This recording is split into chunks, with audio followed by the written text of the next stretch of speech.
Vamos dar uma analisadinha sobre a situação lá no Líbano, que já vinha vivendo uma situação econômica e política bastante complicada. Beirute, que é a capital do país, um país já pequeno por si só. Até o momento, pelo menos 100 mortos foram contabilizados, mais de 4.000 feridos, e as buscas seguem por desaparecidos. O país decretou, aliás, um luto oficial também de pelo menos 3 dias. Já comigo, então, professor Manuel Furriela, bom dia. Bom dia. Professor, vamos começar analisando, por favor, como estava a situação econômica e política do Líbano antes da mega explosão, mais precisamente em Beirute, né? É a capital do país, é a principal cidade comercial lá? Ela é a capital, a grande, né, Beirute, que engloba as cidades ao redor da capital, tem 1/3 da população do país, então são 2 milhões de habitantes. Propriamente em Beirute, cerca de 700 mil, o país tem uns 6 milhões de habitantes. Então você tinha uma concentração muito grande de pessoas no Líbano.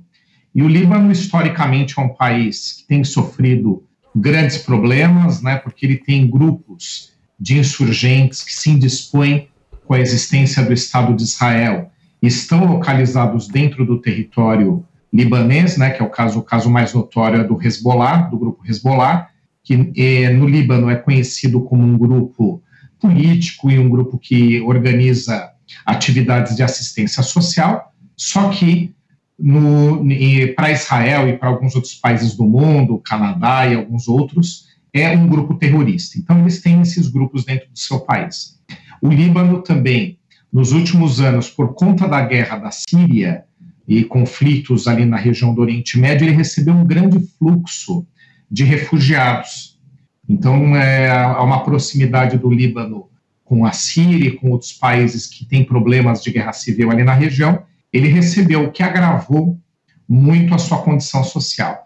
E ele tem um problema de instabilidade política que é de complexa resolução, porque o país ele é dividido por grupos político-religiosos, né? Os cristãos e os muçulmanos são os principais grupos, e dentro desses grupos você tem subdivisões.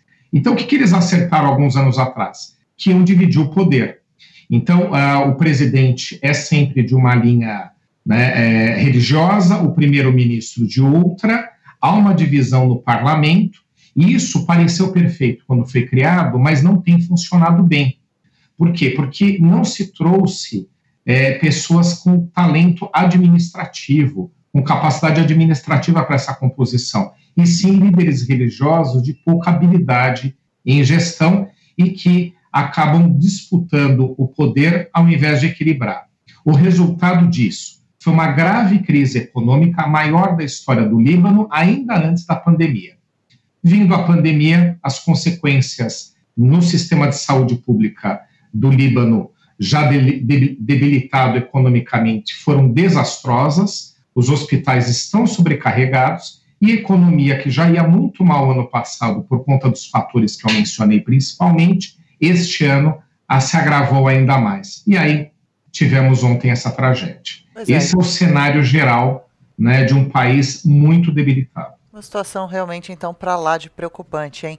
Já vinha muito ruim toda essa situação política e econômica, veio a pandemia, o país já não estava dando conta muito bem, como quase nenhum outro, imagina, então, por lá a situação de atender aos doentes do coronavírus, e agora pelo menos 4.000 feridos, que será que vão ser tratados de qual forma? Enquanto o professor fala, a gente acompanha imagens da destruição muito grande realmente por todos os cantos próximos do porto em Beirute, onde aconteceu essa explosão num armazém que guardava nitrato de amônio, grande quantidade, toneladas, mais de 2.000 toneladas, 2.700 toneladas de nitrato de amônio. É um fertilizante importante para a produção de alimentos, mas que precisa de cuidados especiais para o armazenamento.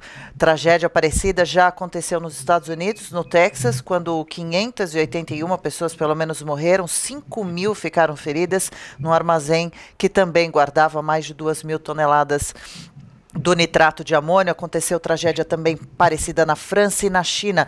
Professor, não se sabe então se foi acidente ou atentado. A princípio trata-se como acidente.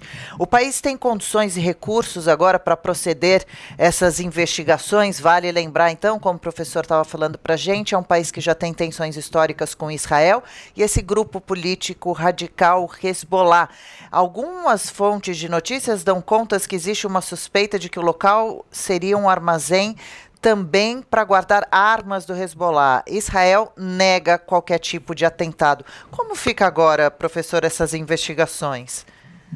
O país ele tem um problema estrutural, como nós mencionamos, então o governo, né, tanto o governo local ali da cidade de Beirute, quanto principalmente o nacional, eles têm muita limitação em relação a fazer qualquer tipo de processo investigatório, até porque eles têm problemas, inclusive, em lidar, né, com a gestão do país, como eu mencionei, principalmente por conta de divisões religiosas, né, que eles buscaram se acertar na divisão dos principais cargos públicos, cargos políticos, mas mesmo assim a questão não se estabilizou. De qualquer forma, né, a princípio, numa primeira análise, não se trata de ataque terrorista, mas a gente tem que aguardar um pouco, porque geralmente grupos terroristas eles reivindicam a autoria, até porque não há muito sentido em praticar um ato terrorista anônimo. O terrorismo, só para a gente explicar um pouco aqui qual é o contexto, né, ele serve de propagação de uma tese, serve para mostrar poder por parte do grupo que está insatisfeito e serve principalmente, aí, obviamente, para mostrar uma insatisfação com uma certa situação política em determinada região do mundo. Então, os anonimamente, professor, desculpa interromper, eles costumam assinar os atentados? Eles costumam, após os ataques terroristas, é o mais comum, principalmente de grandes dimensões. Se só for um ataque terrorista, é um dos maiores da história da humanidade. Né? Você vai disputar aí com 11 de setembro desse tamanho, né? Porque a quantidade de mortos, o tamanho da explosão, né? Todo mundo visualizou, é extremamente impressionante mesmo. Uma explosão dessas dimensões, né, e no centro da cidade, perto da região portuária, né, ali, o Beirute vive basicamente do porto que está ali próximo do lugar aqui que vocês estão visualizando na explosão, né. Então, o impacto econômico, social para o país é gigantesco, né, e impressiona pelo alto, a imagem corre mundo afora. Então, a gente tem que aguardar se algum grupo vai reivindicar. Eles reivindicam depois do ataque terrorista, né, porque como eles querem pegar de surpresa, então dificilmente acontece uma ameaça que efetivamente se concretize nessas dimensões. Vem depois a reivindicação, e mesmo quando vem a reivindicação, vale a pena as autoridades investigarem, porque às vezes algum grupo se beneficia de um acidente.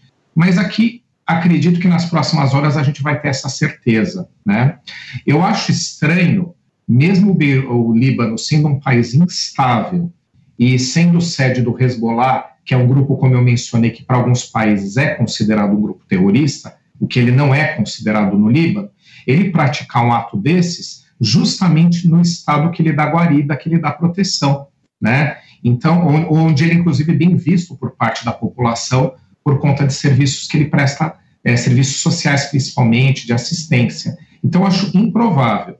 Se esse ato fosse praticado no estado alvo, né, que seria Israel, o mais provável ali pela proximidade, a suspeita seria realmente muito maior de ataque terrorista. Mas a gente tem que aguardar um pouco para ver se alguém vai reivindicar esse ato, ter praticado esse ato terrorista. Olha, tomara que não, né? De qualquer forma, o primeiro-ministro Hassan Diab, do Líbano, promete que a catástrofe não passará sem responsabilizar culpados que pagarão pelo preço. E também agora há pouco a gente acompanhava, professor, acho que o senhor com a gente uma reportagem anterior sobre o assunto, um professor da USP falando sobre esse produto, um professor de química, dizendo que ele depende de um sistema de ativação para essa explosão, mas que pode, claro, ser, por exemplo, um alto calor, né? Então agora a gente deve ter mais informações, ainda é tudo muito recente. A comunidade libanesa no Brasil é muito grande, né, professor? Eles devem estar bastante abalados e preocupados, já que o país, a cidade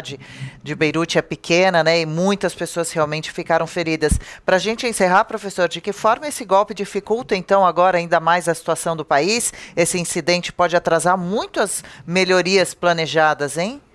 Realmente, né, os danos humanos vão ser gigantescos. Você tem aí uma quantidade enorme de mortes, já passa de 100, né, ainda vai ser mais contabilizado. Pois é. Mas esses feridos, eles não vão ter condição de ter boa assistência. O país não tem estrutura. Ele já não tinha para atender, como eu mencionei, a pandemia, os hospitais sobrecarregados, de um país totalmente debilitado.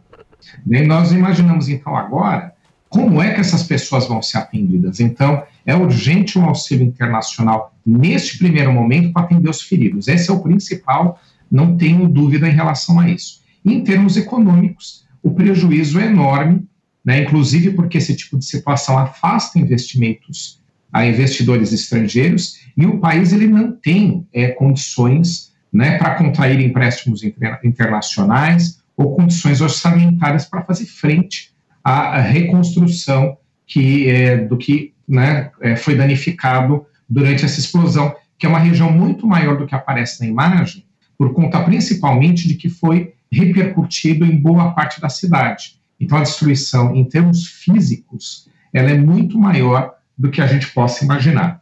Então, a comunidade internacional, sem dúvida, se não se organizar efetivamente numa ajuda robusta, o país ele não tem condições, por conta própria, no curto espaço de tempo, de entrar em um processo de reconstrução. Puxa vida, em toda a nossa solidariedade e esperança aí para que os outros países colaborem, sim, para que o Líbano possa se reerguer de mais esse duro golpe. Obrigada, professor, pela participação por aqui. Espero voltar a conversar com o senhor em breve, viu? Boa quarta-feira e até uma próxima. Obrigado. Nós que agradecemos.